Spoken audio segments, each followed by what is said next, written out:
Dá. Teve aquela época, os caras estavam queimando ônibus, lembra? Foi quando isso? Que teve uma... Não, então eu vou te dizer aqui, né? A primeira coisa que a gente fez, quando a gente assumiu o Ministério da Justiça, uma das nossas políticas era enfrentamento, na lei, claro, porque não é bang-bang, Sim. mas é um enfrentamento contra o crime organizado. A gente conseguiu... O que vocês fizeram? Não, entre outras coisas, a gente mexeu na lei e conseguiu ampliar o tal do confisco do patrimônio dos criminosos. Se você é um criminoso profissional hoje, todo o seu patrimônio fica sujeito ao confisco, a perda, você perde. Mas o cara não coloca no nome da... Não, mas tudo que você identificar. Ah, tá. Mesmo que não tá no nome da pessoa. A gente mexeu na legislação. Tá? A gente criou programas ali no Ministério da Justiça para melhorar o combate ao crime.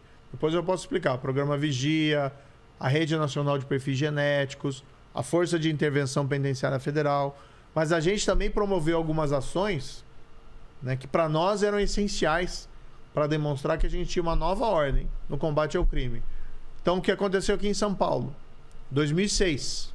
Aqueles atentados terroristas... Foi 2006? Então, eu lembro disso. Foi um terror, né? Perpetrados pelo PCC, que paralisou a cidade. Qual que era o motivo? Eles estavam exigindo o quê? Transferência de... Eles não queriam ser transferidos... Ah, não queriam ser transferidos. De presídios do Estado de São Paulo para presídios federais.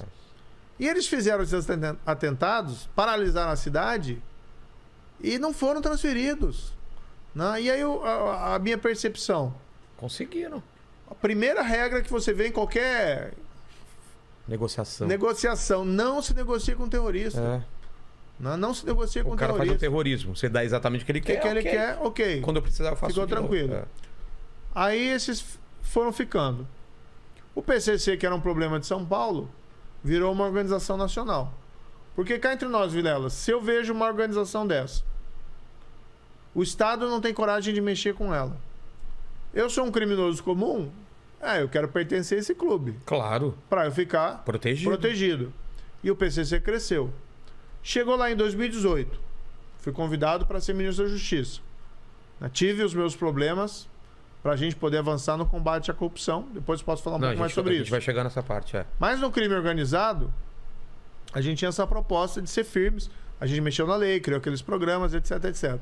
Mas uma das primeiras coisas que a gente fez foi pegar a cúpula do PCC de São Paulo, que estava aqui ainda, dos presídios estaduais. Tinha um plano de resgate, inclusive. Vocês descobriram isso? Quem descobriu foi o Ministério Público Estadual, a polícia aqui de São Paulo. Sei.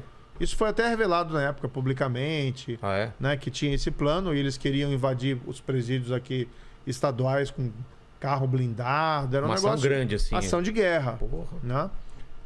Aí a gente chegou, a primeira coisa que a gente tem que fazer é corrigir esse erro de 2006. Dizer quem que manda aqui? É o Estado. Só uma coisa, esse erro de 2006, você acredita que aconteceu por um medo de enfrentamento e empurrou com a barriga? Ou foi uma coisa mesmo de conluio, de tá junto? Não, aí é uma questão assim, se foi um acordo... Foi um acordo... Verbal, explícito, ou um jogo tácito, com medo de enfrentamento. Para evitar, eu mantenho aqui.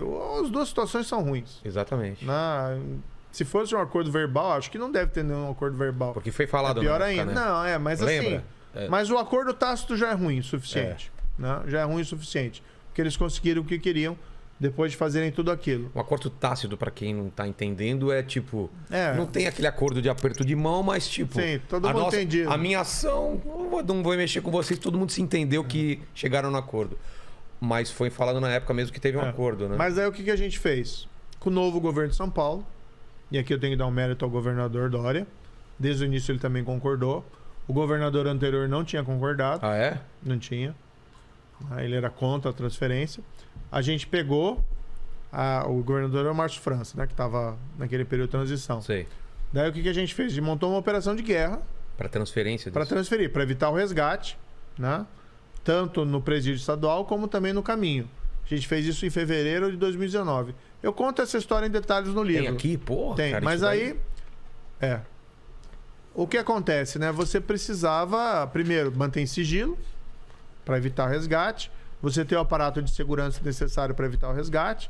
E 2, você não podia ter o tal do salve geral. O que é isso? O salve geral era novos atentados terroristas contra a população. Ah, sim, como retaliação. Exatamente. Então foi feita eu acho que era o mais preocupante. Né? Então a polícia do estado de São Paulo nesse dia foi todo para as ruas, né? A gente intensificou operações de inteligência da polícia sobre presídios controlados pelo PCC no país inteiro. Realizamos em alguns também as chamadas operações abafa, que é, por exemplo, presídio dominado pelo PCC. Você sabe que tem uma liderança lá. Essa não ia ser transferida, é uma liderança lá no Paraná, vamos supor. Sim. Aí nessa data que tem a transferência, você faz lá uma busca e apreensão na cela dele, para você impedir a capacidade de reação. De comunicação também, né? E é o que a gente fez. Não transferiu só o líder. A gente transferiu o líder, o substituto do líder, o substituto do líder e assim por diante. Foram 20 e tantos transferidos nessa data. E aí você quebrou a cadeia de comando deles, né? E a capacidade de reação ficou prejudicada. A gente espalhou eles em presídios federais em Mossoró. E foi totalmente bem sucedida? Não teve nenhuma. Teve tentativa de resgate? 100% sucesso. Mas teve tentativa, pelo Não. menos? Nada? Mossoró, Rondônia, Porto Velho, né? Sei. E Brasília. E a gente convocou, né? A gente conseguiu o auxílio das Forças Armadas. A FAB forneceu avião. O Exército, porque tinha aquele plano de resgate, foi com tropas nas cercanias. De guerra mesmo. Nas cercanias dos presídios, para evitar qualquer tentativa de resgate. Tá? Adiante, a gente transferiu o chefe deles, o principal, que era o Marcola, transferiu de Porto Velho, a gente já transferido do presídio estadual para Porto Velho e depois para Porto Velho para Brasília. Depois, lá em 2020, um pouquinho antes de eu sair, surgiu até a notícia que tinha outro plano de resgate, que eles queriam ir para um presídio federal com carros blindados, com um armamento .50. Era um negócio de guerra. Atravessa muro. A gente teve essa inteligência, né? Conseguiu essas informações. A gente nunca sabe se é verdadeira ou não, mas tinha essa informação que aparentemente era sólida. Aí, de novo, a gente pediu pro Exército nos dar uma força. Aí, quando eu cheguei um dia lá no presídio, tinha um tanque na frente. É lá. sério? Tinha um tanque, Tem até imagem. Daí o pessoal me convidou, não quer andar no tanque? Eu vou andar no tanque, cara. Você andou no tanque? Andei no tanque lá. Aí o pessoal que delirou um pouquinho, né? Que aí tinha aquelas manifestações do presidente meio golpistas, né? E aí às vezes usam essa foto, Moro golpista no tanque. Eu tava dando uma volta ali no presídio, né? E cavaram uma trincheira gigantesca para não poder entrar com carro blindado. Foi muito legal, foi uma operação bem feita. E concomitantemente a Polícia Federal iniciou uma caçada, no bom sentido, né? Uma perseguição legal contra o segundo, a liderança do PCC fora do... Que não estava solto, que era o tal do Fuminho. Ele acabou sendo encontrado ali em abril de 2019, março de 2020, desculpe. Um pouquinho antes de eu sair, em Moçambique. Foi preso em Moçambique. Já é época da pandemia.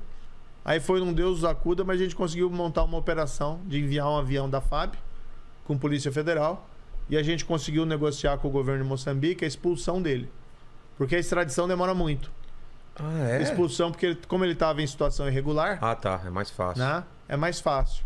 Mas era aquela história, olha, tem que vir rápido, porque se demorar, tem risco de conseguir alguma medida jurídica lá em Moçambique e ele ficar. Então foi uma operação assim... Cara, que legal. Isso está no livro?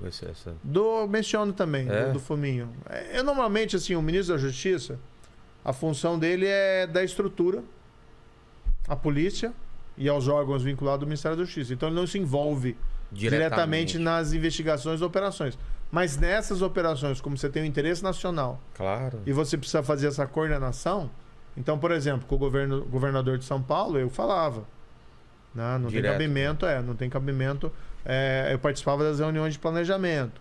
No caso também do Moçambique, eu que ligava para o ministro lá da Justiça ou para o ministro da Segurança Pública para tratar desses trâmites para a gente conseguir fazer o processamento. Quando você provoca as Forças Armadas, para te ajudar, tem que ser nível de ministro da Justiça com o ministro da Defesa. Nossa. Então é um trabalho bacana. Bacana, né, cara? Então, quando a gente fez isso, não teve nenhum salve geral, né? E veja, eles foram transferidos. E a gente mudou as regras de visitação dos presídios federais no dia que eles pisaram lá. Ah, é? Porque a gente estabeleceu que a partir daquele momento, Visitem presídio federal só no tal do parlatório.